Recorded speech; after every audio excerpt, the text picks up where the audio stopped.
Ассалаумағалейкум достар, баршаңызға жақсы көрілім тілейміз. Біз сіздермен бірге супер футбол арнасы достар. Біз бүгінгі шығарылымда сіздермен бірге Чемпиондар лигасында болып өткен екі қатар матчқа шолу жасайтын боламыз. Ендеше лайк басып коммент жазуды ұмытпаңыздар. Біз бүгінгі шығарылымды бастаймыз. Ойын бастамас бұрын бір 20-25 минут алдын кәдімгі италиялық басылымдардың біреуінен мынадай бір газет оқыған едім. Сонда былай деп жазылыпты: Реал Мадридтің бас бапкері Папа Карлоны жақсы білесіздер. Сол италиялық маман. Жалпы соның айтуы бойынша Италиядан 3 команда келесі тұрған міндетті түрде өтеді деп жазыпты. Оның бірі Наполи, екіншісі кеше ғана өтіп қойған Милан, үшіншісі осы Интер екенбіз. Осы Интердің өтуі шамалы қиындық тудырып тұр менің ойымша. Бірақ дей тұрғанмен қорғаныста жақсы ойнаса Интер келесі кезеңге өтеді деп жауап беріпті. Осыдан 2 күн бұрынғы бір берген сұхбаттарының бірінде. Бүгінгі шығарылымды Портудың бас бапкерінің айтқан сөзімен бастағанды жөн көріп отырмыз достар. Себебі алдыңғы ойыннан кейін біз келесі турға өтеміз. Сіздер ешқандай уайымда болмаңыздар. Біз өз алаңымызда өте керемет ойын көрсете білеміз және Интерді қалпақпен ұрғандай қағып түсіріп келесі турға біз өтеміз деген еді. Ойынға келетін болсақ, Портудың айтқан сөздері мен іс-әрекеттері сәйкес келмей қалған тәрізді. Кеше мүлдем халық күтпеген дейміз бе, жалпы жұртшылық күтпеген керемет басқаша ойын өрнегін көре білдік. Интер тас түйін дайындалып келгенін көрсетті. Инзагидің шәкірттері қорғаныста да керемет ойнайтынын көрсете білді. Тас түйін болаттай берік қорғанысы бар екен, нақты кешегі ойында көрсетіп тастаған тәрізді достар.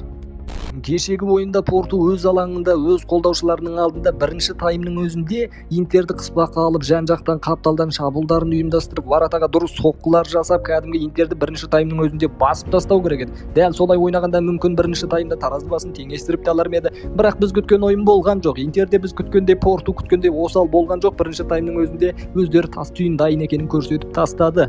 Менің ойымша Портудың келесі кезеңге өте алмай қалуына жалпы Лукаку кінәлі секілді, Интер емес. Жалпы 2 ойынды алып айтатын болсақ, бар жоқ Лукаку 30 минут алаңға шыққан екен. 30 минуттың ішінде келесі турдың мәселесін жалғыз осы қара жойқын дейміз ба, алып қара шешіп тастаған екен достар.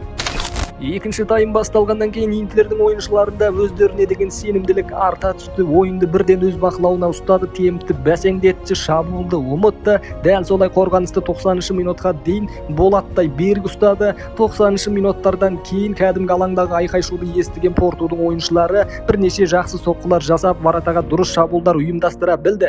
Қайтесің, қолы жүрмей тұрған, бағы жанбай тұрған команданың добы варатаға кіруді қаламады. Дәл солай Портудан Интер келесі кезеңге өтіп кетті достар. Интерді құттықтаймыз. Интердің фанаттары, сіздер келесі турда барсыздар.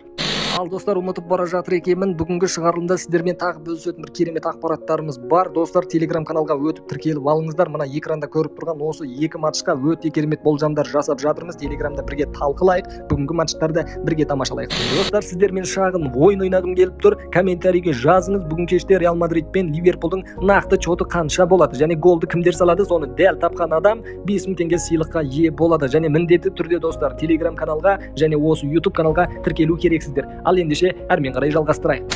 Ал достар, ендігі матч өте қызықты, өте тартысты, қызықты эпизодтармен есте қалды десек болады. Ендеше сол матчқа тоқталайық. Манчестер Сити мен Лейпцигке келетін болса, кеше енді өте қызықты, тартысты ойын болды деп есептейміз. Негізі Холландты доптың өзі іздеген тәрізді. Холланд басың қайда, әкел басыңды, әкел аяғыңды, мен келе жатырмын дегендей, топ өзі Холландқа келе берді. Холланд 5 гол салып тастады достар. Кешегі матчта есте қалған бір-екі эпизодты айтып өтейін. Жалпы төрешінің Вернерге берген сары қағазы өте қызықты болды, кәдімгі адамды ойландырады. Ол жерде сары қағаз бар, тіпті Вернерге береді деп ойлаудың өзі қате секілді достар. Мен ойлаймын, кешегі сол эпизодта Вернерге сары қағаз бермей сол жерде өтіп кеткен кезде тіпті голға айланып кетуде мүмкін беді деген болжамдар бар. Егер дәл солай болған болса, нақты ойынның қызықты тартысты кезеңі сол жерде басталатын еді. Өкінішке қарай дәл сол кезде сары қағаз болды, содан ойын басқаша өрнек алды деп есептеймін өз басым. Кешегі Манчестер Сити мен Лейпцигтің ойын аяқтағаннан кейін достар, маған мынадай бір ой келді. Менің ойыммен келісесіз бе, келіспейсіз бе, оны комментарийге жазып кетіңіз. Бір сөзбен айтқанда, бірінші ойында Де Бруйндің жетіспей қалғандығын Манчестер Ситиға осы ойында көріп біліп байқаған тәріздіміз. Сөз жоқ, Де Брuyне өте керемет ойыншы. Бірінші голдық пасты бергеннен кейін, бұндай ойынды өз қолын ұстап тұрған ойыншы қалай бір гол салмай кетеді? Сөзсіз Де Брuyне гол салады-ау деп ойлаған едім және дәл солай болды. Тіпті Де Брuyндің салған голы осы турдың ең әдемі голы болуға басты үміткерлердің бірі деп есептеймін. Ал жалпы ойынға келетін болсақ, бір сөзбен айтқанда, Холландтың бенефисі болған тәрізді. Дәл осылай осы жерде бүгінгі шығарылымды аяқтайық. Манчестер Ситидің фанаттарын шын жүректен келесі турға өтуімен құттықтаймыз. Осы команданы кім тоқтата алар екен өзі, Достар, төменде Telegram каналдың сілтемесі тұр. Сол жерге басып, Telegram каналға сіз де тіркеліп алыңыз. Күнделікті футболдың ақпараттарын сол жерде бөлісетін боламыз, сол жерде талқылайтын боламыз, тіпті арасында бұл жамдар айтып тұрамыз. Достар, ендеше сау, келесі кездескенше аман болыңыздар.